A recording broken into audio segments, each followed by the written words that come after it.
வணக்கம். Welcome to Pushpalatha's all in the kitchen.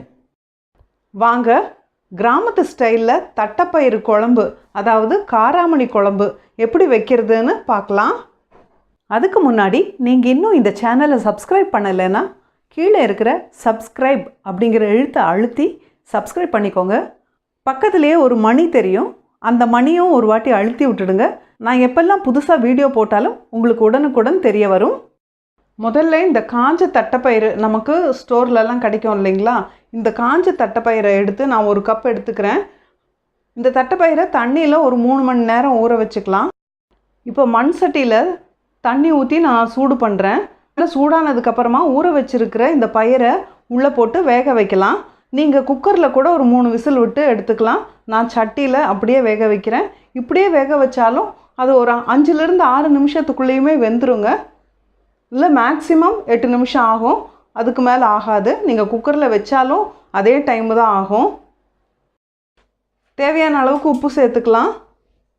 தட்டைப்பயிறு ஒரு பக்கம் வேகிறதுக்குள்ளே குழம்புக்கு தேவையான மசாலாவை நம்ம ரெடி பண்ணி வச்சுக்கலாங்க.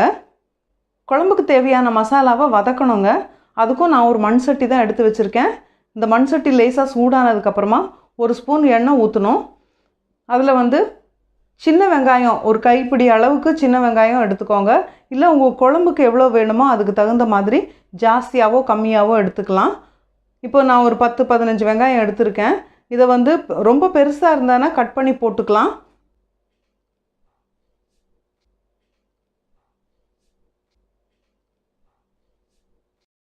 இதை நல்லா வதக்கி விடணும். இது கொஞ்சம் வதங்கினதுமே இது கூட கருவேப்பிலையை போட்டுக்கலாம். கருவேப்பிலையும் சேர்த்து வதக்கலாம்.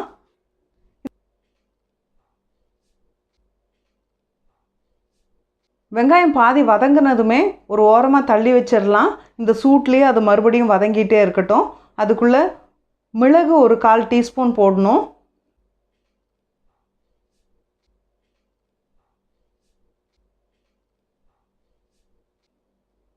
அது கூட சீரகம் ஒரு 1/2 டீஸ்பூன் போட்டுக்கிறேன். நல்லா வறுத்து விடணும்.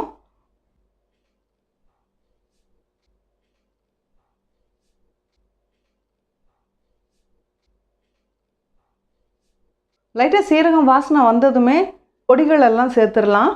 முதல்ல மல்லித்தூள் ஒரு 2 டீஸ்பூன் சேர்க்குறேன்.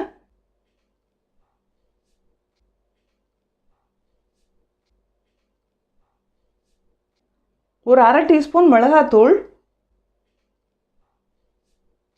ஒரு 1/4 டீஸ்பூன் மஞ்சத்தூள் எல்லாம் சேர்த்து வதக்கி விடணும். இது வதக்க வதக்க நல்லா அப்படி மல்லித்தூளோட வாசனை எல்லாமே சேர்ந்து வரும். இப்போ இதையெல்லாம் ஓரமாக தள்ளி வச்சுக்கலாம். ஒரே ஒரு நாட்டு தக்காளி எடுத்திருக்கேன், அதை கட் பண்ணி போட்டு வதக்கணும். அதை லைட்டாக வதக்கிட்டே இருக்கணும்.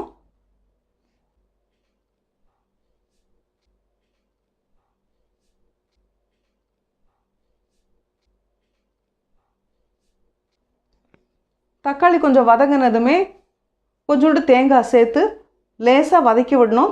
தேங்காவை ரொம்ப வதக்க தேவையில்லை, சும்மா லைட்டாக சூடானாலே போதும். எடுத்துட்டு நல்லா ஆற வைக்கணும். ஆற வச்சுட்டு மிக்சிலேயோ அம்மிலேயோ போட்டு நல்லா நைஸாக அரைச்சி வச்சுக்கணுங்க. அரைச்சி வச்ச மசாலாவை ஏற்கனவே வேக வச்சு வச்சுருக்கிற தட்டைப்பயிறு கூட சேர்க்கணும். தேவைப்பட்டால் கொஞ்சம் தண்ணியும் சேர்த்து கரைச்சி அதில் சேர்த்துக்கணும். தேவையான அளவுக்கு உப்பு சேர்த்துக்கலாம்.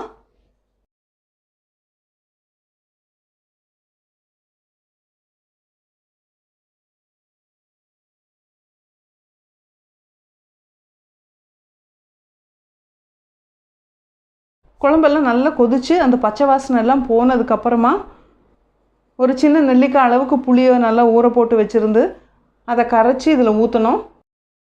ஊற்றி ஒரு 2-3 நிமிஷம் நல்லா கொதிக்கட்டும். குழம்பு நல்லா கொதித்து ரெடி ஆயிடுச்சுங்க. இப்போ தாளித்து கொட்டினா குழம்பு ரெடி. இப்போ சட்டியோடு இறக்கி வச்சுக்கலாம் குழம்ப.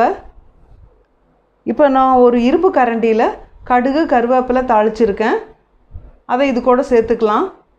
எப்போவுமே இரும்பு கரண்டி இல்லைன்னா இரும்பு வாணலியில் நம்ம தாளித்து கொட்டும்போது நமக்கு தேவையான இரும்பு சத்து அதிலிருந்து கிடச்சிடும். கிராமத்து ஸ்டைல் தட்டைப்பயிறு குழம்பு ரெடிங்க. இதை சாப்பாட்டில் போட்டு சாப்பிடலாம். நீங்கள் வேணும்னா சப்பாத்தியோடவோ இட்லியோடவோ தோசையோடவோ கூட சாப்பிடலாங்க. இதை நீங்கள் வீட்டில் செஞ்சு பாருங்கள். உங்களோட கருத்துக்களை நம்ம கமெண்ட் பாக்ஸில் எழுதுங்க. இந்த வீடியோ உங்களுக்கு பிடிச்சிருந்ததுன்னா லைக் பண்ணுங்கள், ஷேர் பண்ணுங்கள், சப்ஸ்கிரைப் பண்ண மறந்துடாதீங்க. பக்கத்தில் வர பெல் பட்டனையும் ஒரு கிளிக் பண்ணிவிடுங்க. நாங்கள் எப்போ வீடியோ போட்டாலும் உங்களுக்கு எங்கள் நோட்டிஃபிகேஷன் உடனுக்குடன் வந்துடும். தேங்க்யூ. நன்றி, வணக்கம்.